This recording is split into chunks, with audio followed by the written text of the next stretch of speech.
नमस्कार बंधुरा आमी एआर एंड आपनारा देखছেন job creator West Bengal YouTube channel. तो आजकेर এই ভিডিওটিতে আমি আপনাদেরকে জানাবো যে পশ্চিমবঙ্গ সরকারের যে শিশু বিকাশ প্রকল্প সেই শিশু বিকাশ প্রকল্পে অঙ্গনওয়াড়ি সহায়িকা পদে আপনাদের নিযুক্তি যে বিজ্ঞপ্তি বেরিয়েছে সেটা গত 18/7/2024 তারিখে এই নোটিশটি পাবলিশ করা হয়েছে এবং এই এখনও কিন্তু এই ফর্ম ফিল আপটি চলছে এবং এই ফর্ম ফিল আপ করার জন্য যে আবেদন ফিস কত রয়েছে বা এজ লিমিট কী রয়েছে, কারা কারা এই ফর্মটি ফিল আপ করতে পারবেন, কোন কোন জায়গা থেকে এই ফর্মটি ফিল আপ করা যাবে, সব কিছুই আপনাদেরকে এই ভিডিওটির মাধ্যমে জানাবো।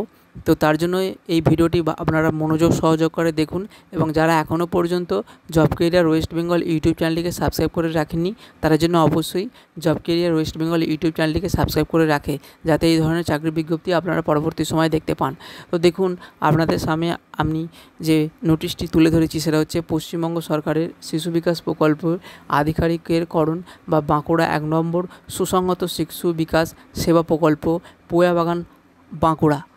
এটা ছাড়াও কিন্তু একটি বাঁকুড়া যে 2 নম্বর সুসংহত শিশু বিকাশ সেবা প্রকল্প সেখান থেকেও কিন্তু এক নোটিশ, এই ধরনের নোটিশ পাবলিশ হয়েছে। তো যারা বাঁকুড়া 1 নম্বর এবং 2 নম্বর এই গ্রাম পঞ্চায়েতের এই সমস্ত এরিয়ার মধ্যে বসবাস করছেন তারা কিন্তু এই ফর্মটি আবেদন করতে পারবেন। তো আমি এখানে প্রথম যে নোটিশটি দেওয়া রয়েছে সেই নোটিশটা সম্পূর্ণ কিন্তু দ্বিতীয় নোটিশ একই দেওয়া রয়েছে ডিটেলস। আমি আপনাদের প্রথম নোটিশটি ভালোভাবে পড়ে আপনাদেরকে বুঝিয়ে বলবো। দ্বিতীয় নোটিশটি আপনারা শুধুমাত্র কোন কোন জায়গা থেকে অ্যাপ্লাই করা যাচ্ছে সেটা শুধুমাত্র দেখে এবং কিভাবে আপনারা কোন ফর্ম ফিল আপটা করলে আবেদন করতে পারবেন সেটা আমি অবশ্যই এই ভিডিওর শেষের দিকে বলে দেবো। তার জন্য ভিডিওটি সম্পূর্ণ দেখবেন এবং job career West Bengal YouTube চ্যানেলটিকে সাবস্ক্রাইব করে রাখবেন। ওকে, তো দেখুন এখানে বিজ্ঞপ্তি যেটা দেওয়া রয়েছে যে এত দ্বারা জানানো হচ্ছে যে বাঁকুড়া 1 নম্বর সুসংহত শিশু বিকাশ সেবা প্রকল্পে অঙ্গনওয়াড়ি সহায়িকা পদে কিন্তু আপনাদের সরাসরি নিযুক্ত করা হবে। এখানে শুধুমাত্র কেবলমাত্র মহিলা প্রার্থীরাই আবেদন করতে পারবে। ঠিক আছে, এখানে যে সমস্ত নিম্নলিখিত গ্রামগুলি দেওয়া রয়েছে বাঁকুড়ার 1 নম্বর গ্রাম পঞ্চায়েতে, এই সমস্ত গ্রাম থেকে কিন্তু তারা আবেদনটি করতে পারবেন। এবং এর পরের যে নোটিশটা আমি দেখাবো সেখানে বাঁকুড়া 2 নম্বর গ্রাম পঞ্চায়েতের আন্ডারে যে সমস্ত গ্রামগুলি দেওয়া রয়েছে বা ভ্যাকান্সি রয়েছে সেই সমস্ত গ্রাম থেকে যারা বসবাস করছেন তারা কিন্তু শুধুমাত্র সেই পোস্টে কিন্তু অ্যাপ্লাই করতে পারবেন। এখানে দেখুন, মাসিক বা সাম্মানিক যে আপনাকে স্যালারি দেওয়া হবে, আপনি ধরে রাখুন আপনার 7,000 টাকার মতন কিন্তু স্যালারি পাবেন, 7,000। ওকে, এবং এখানে এই প্রক্রিয়াটি বা এই নিয়োগ প্রক্রিয়াটি সম্পূর্ণ কিন্তু পশ্চিমবঙ্গ সরকারের নারী ও শিশু উন্নয়ন ও সমাজ কল্যাণ দপ্তর থেকে এই নোটিশটি পাবলিশ করা হয়েছে। এবং এই পোস্টে যদি আপনারা একবার কাজে নিযুক্ত হয়ে যান ধরে রাখুন বা আপনার 65 বছর পর্যন্ত কিন্তু আপনি এই পোস্টের ওপর কাজটি করতে পারবেন। তো এখানে সম্পূর্ণ কিন্তু পার্মানেন্ট পোস্ট ধরে রাখতে পারেন এবং যে এরিয়াতে আপনারা বসবাস করছেন সেই এরিয়াতে যদি আপনাদের এই নোটিশে যদি থেকে থাকে তাহলেই কিন্তু আপনারা আবেদনটি করতে পারবেন। কারণ এই পোস্টগুলিতে আবেদন করতে গেলে আপনাকে সেই নির্দিষ্ট গ্রাম পঞ্চায়েত সমূহে কিন্তু স্থানীয় বাসিন্দা হতে হবে এবং আপনি বা কেবলমাত্র মহিলা প্রার্থীরা কিন্তু এই পোস্টগুলির ওপর আবেদনটি করতে পারছে। তো দেখুন এখানে আঁচুরি গ্রাম পঞ্চায়েতের আন্ডারে মোট 2টি ভ্যাকান্সি রয়েছে। ঠিক আছে, যেখানে বলা হয়েছে যে একটি অন্যান্য অনগ্রসর শ্রেণী বির মধ্যে একটি ক্যাটাগরি একটি পোস্ট রয়েছে এবং পিডব্লিউডি ক্যান্ডিডেটদের ক্ষেত্রে একটি পোস্ট রয়েছে। তো এইভাবে জগদ্দলা নাম্বার 1 গ্রাম পঞ্চায়েতের এবং কালপাথর এবং আন্দারখোল এই ধরনের যে গ্রাম পঞ্চায়েতে রয়েছে সেখান থেকে যে নির্দিষ্ট ভ্যাকান্সিগুলি হয়েছে সেখানে কিন্তু এখানে মেনশান করা রয়েছে, আপনারা কিন্তু এখানে ভালোভাবে দেখে নেবেন যারা অ্যাপ্লাই করতে ইচ্ছুক। ওকে, দেখুন এখানে এর পরের যে বিষয়টিতে আসবো, যারা তপশালী জাতি বা তপশালী উপজাতি যে সমস্ত ক্যান্ডিডেটরা আবেদন করবেন এই পোস্টগুলির ওপর তাদের কিন্তু অবশ্যই জেলা আধিকারিক বা এসডিও এই ধরনের কিন্তু সার্টিফিকেট কিন্তু আপনাদেরকে ফর্ম ফিল আপ করার সময় কিন্তু জমা দিতে হবে। ওকে, এবং যারা প্রতিবন্ধকতা বা পিডব্লিউডি ক্যান্ডিডেট তাদের ক্ষেত্রে পশ্চিমবঙ্গ যে কোনো সরকারি মেডিকেল কলেজ বা মেডিকেল বোর্ড তরফ থেকে যদি আপনার সার্টিফিকেট বা শংসাপত্র পেয়ে থাকেন তাহলে কিন্তু আপনাকে সেই শংসাপত্র জমা করতে হবে।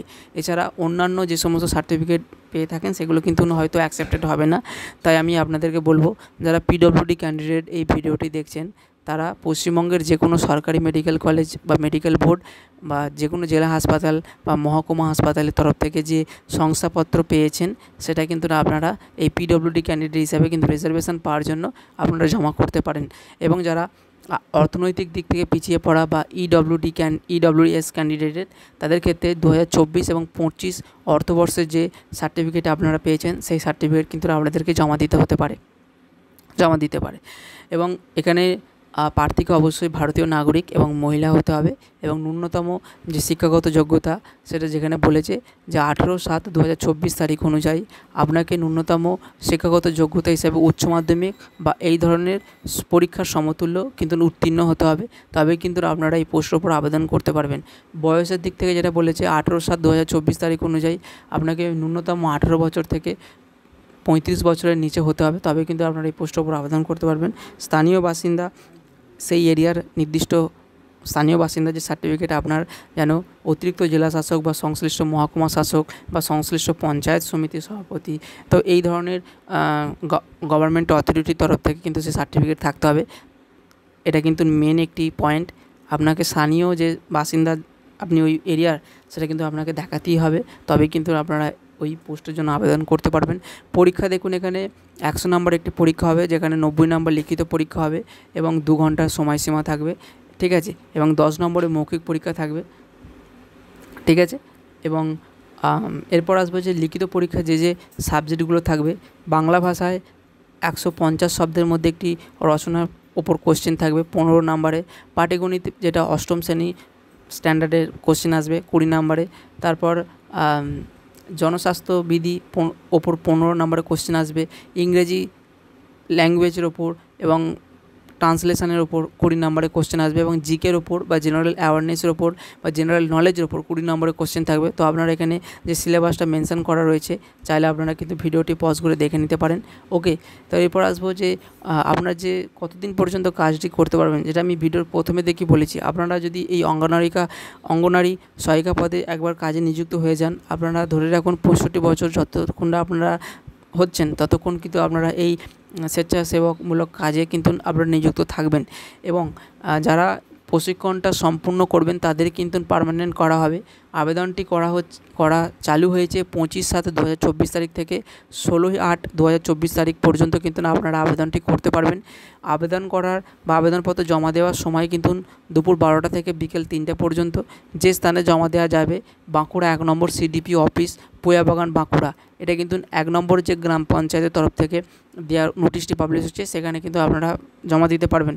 যেটা বাঁকুড়া 2 নম্বর গ্রাম পঞ্চায়েতে এই যে পরের নোটিশটা আমি আপনাদেরকে দেখাবো, সেটা কিন্তু এই স্থানটা কিন্তু বাঁকুড়া 2 নম্বর সিডিপি অফিস সেই কিন্তু চেঞ্জ হয়ে যাবে এবং তারপর কিন্তু বাদবাকি জিনিসটা কিন্তু সেমই থাকবে। এবং যে অফিসিয়াল নোটিশ বা ফর্ম যে অ্যাপ্লাই করবেন, যে অ্যাপ্লিকেশান ফর্ম, সেটা কিন্তু আপনারা bankura.government.in এই ওয়েবসাইট থেকে আপনারা পেয়ে যাবেন, অথবা এই ভিডিও ডেসক্রিপশান বক্স থেকে আপনারা কিন্তু ওই অ্যাপ্লিকেশান ফর্ম বা যেই ফর্মটার মাধ্যমে কিন্তু আপনারা আবেদন করতে পারবেন, সেটা কিন্তু ওই ফর্মটা আমি দিয়ে দেবো এই ভিডিও ডেসক্রিপশান বক্সে, তো সেখান থেকে ডাউনলোড করে নিতে পারেন।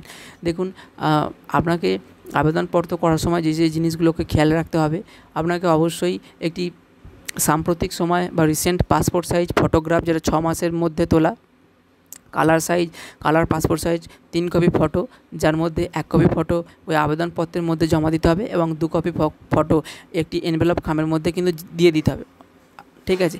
এবং আপনাকে কিন্তু যে সিগনেচার করবেন সেটা কিন্তু কালো বা নীল কালিতে কিন্তু ফিল আপ করবেন।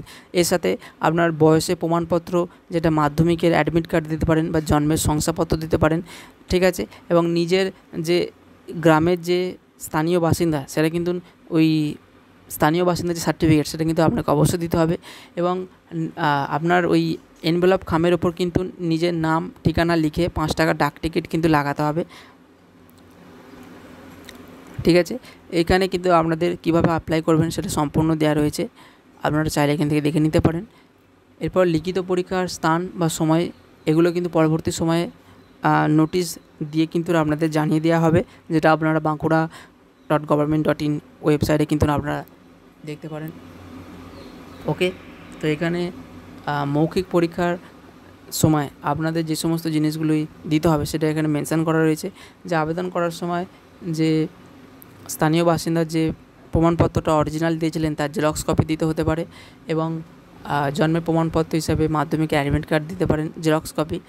ভারতীয় নাগরিকত্ব প্রমাণ হিসাবে স্বরূপ ভোটার কার্ড বা আধার কার্ডের জেরক্স দিতে পারেন, এবং মাধ্যমিকে যে উত্তীর্ণ শংসাপত্র বা সার্টিফিকেট সেটা দেখাবেন। ওকে, তো এই ধরনের যে শিডিউল আপনার যে কাস্ট সার্টিফিকেট বা এছাড়াও যদি হায়ার কোয়ালিফিকেশান যদি থেকে থাকে তার সার্টিফিকেট, স্থানীয় বাসিন্দার সার্টিফিকেট, এগুলো কিন্তু আপনাকে দিতে হবে। মৌখিক পরীক্ষার সময় কিন্তু আপনাকে নিয়ে যেতে হবে ডকুমেন্টগুলো। ওকে, তো এছাড়া এখানে আরও কয়েকটি বিষয় যেগুলো আমি ছিল সবই কিন্তু আপনাদের জানিয়ে দিয়েছি, এবং এরপরে যেটা আপনাদেরকে দেখানো ছিল যে বাঁকুড়া 2 নম্বর গ্রাম পঞ্চায়েত তরফ থেকেও কিন্তু এই সেম নোটিশ পাবলিশ করা হয়েছে, তবে সেখানে গ্রাম বা এরিয়াগুলো আলাদা, যেমন মানকানালি, কোষ্টিয়া, জুনবেদিয়া, নরা, পুরন্দরপুর, বিকনা, সানবাদ, এই সমস্ত এরিয়া থেকে যে সমস্ত ক্যান্ডিডেটরা এই ভিডিওটি দেখছেন বা যারা বিলং করছেন তারা আবেদনটি করতে পারবেন। তো দেখুন এই দুটো নোটিশ ছিল বাঁকুড়া গ্রাম পঞ্চায়েতের ওপর অঙ্গনওয়াড়ি সহায়িকা পদে।